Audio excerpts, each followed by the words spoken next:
grâce à Dieu, les situations persistantes, ce que vous traversez, c'est normal. La Bible dit, vous serez bénis avec les persécutions. Vous serez persécutés, mais vous ne serez pas vaincus.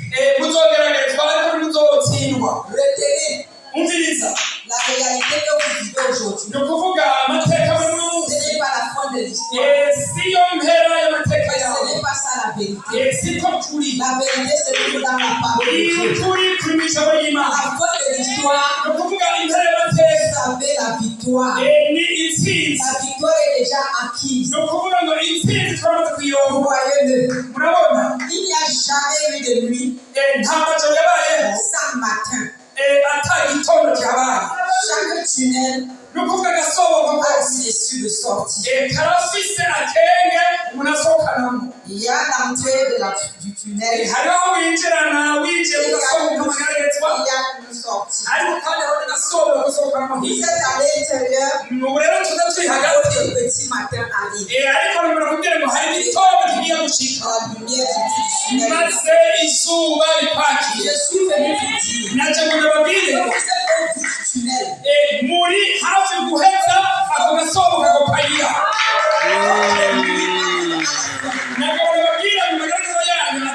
tunnel. Vous êtes à 5 heures du matin.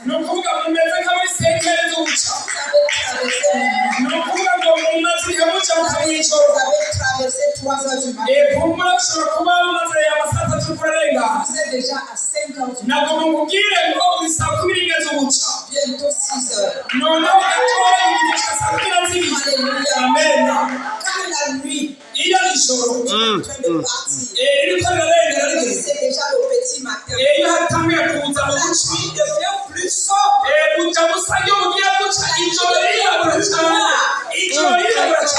êtes découragé. Vous n'avez plus de force. Vous n'arrivez plus à prier parce que les épreuves vous ont écrasé. La Bible dit, là où finit ta force, commence la force de Dieu. La force de Dieu va commencer bien. Le Seigneur est Seigneur, le roi de gloire, l'éternel Dieu des armées, il vient avec son bras puissant pour révéler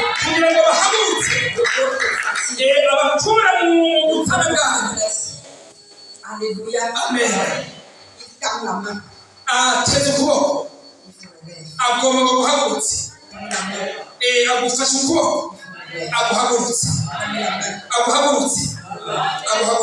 Soyez debout. Au nom de Jésus. Au nom de Jésus. Les autres dieux, ils ont les mains. Les autres dieux ont des bras. Ils ont des mains. Les autres dieux. Ils ont les mains. Ils ne peuvent pas relever. Ils sont tout puissants. C'est malin là pour vous. Alléluia. Amen. Est-ce que vous m'avez bien saisi? Dieu m'envoie vous dire que sa main forte et puissante est venue pour vous relever.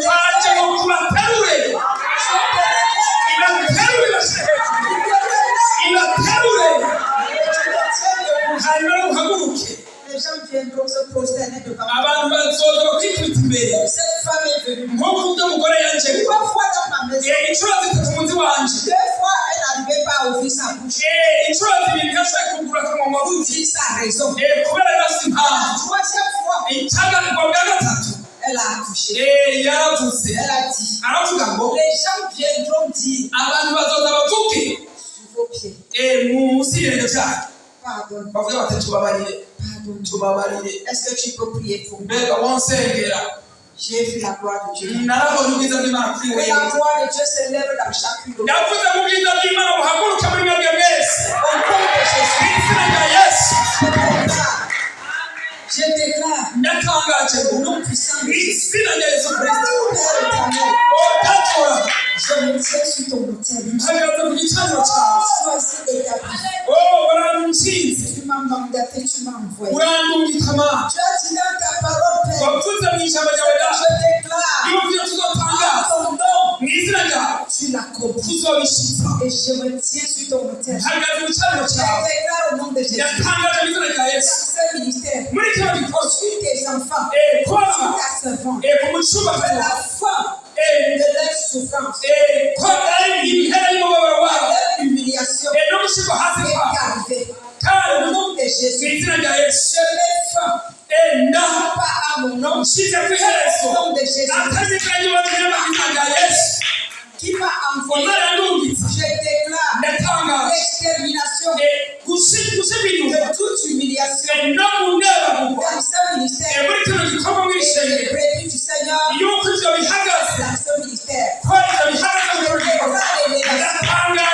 L'élévation sans limite. L'élévation glorieuse. À tous les niveaux. Dans tous les domaines. Le salut de leur vie.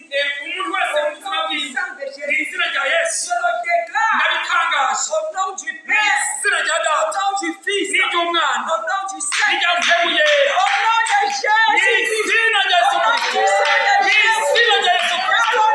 Jésus,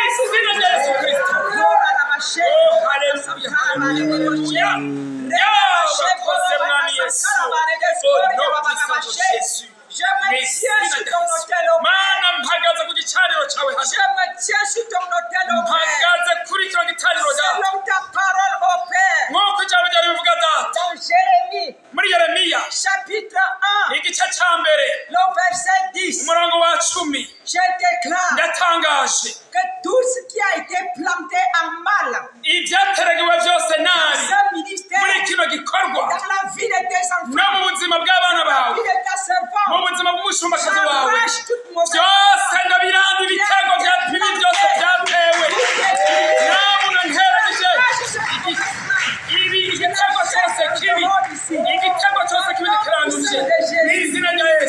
j'arrache toute mauvaise plante qui a été semée dans le ministère, dans la vie de tes enfants, dans la vie de ta servante. J'arrache cette mauvaise plante. Je la détruis. Je la déracine. Je la détruis. Au nom de Jésus, j'annule cette déclaration venant de l'ennemi qui retarde la vie de ce ministère, qui retarde la vie de tes brebis, la vie de tes brebis, qui retarde l'avancement du Seigneur. Je détruis cette malédiction-là au nom de Jésus. Je détruis toute incantation qui parle contre ce ministère et les brebis du Seigneur. Au nom de Jésus, je prie au nom de Jésus que tout ce qui a été volé dans la vie des brebis, dans la vie de la servante, dans la vie de ce ministère, soit restitué au centuple de Jésus qui a été volé par l'ennemi, soit restitué au nom de Jésus. Je prie que la vie des brebis parle contre les hommes des ténèbres. Toute personne qui invoque chacun de vos noms, mal. Toute personne qui invoque chacun de vos noms, toute personne qui invoque chacun de vos noms, mal.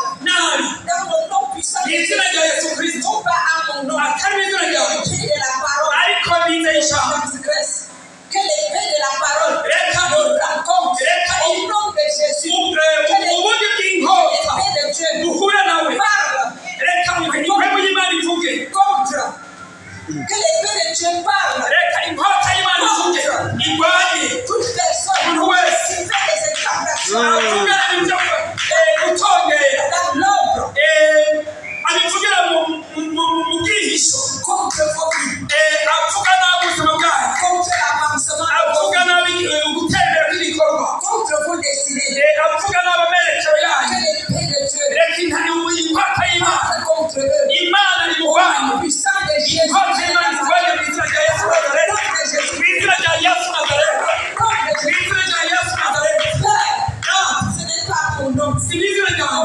Jésus. Toute incantation, tout projet qui vise à déstabiliser cette église, ce ministère, dans le nom de Jésus, que l'épée de Dieu se lève contre cette entité, nom puissant de Jésus, dans le nom de Jésus, Éternel mon Dieu, tu m'as donné l'autorité dans le livre de Luc, chapitre 10, verset 19. Je tiens cette autorité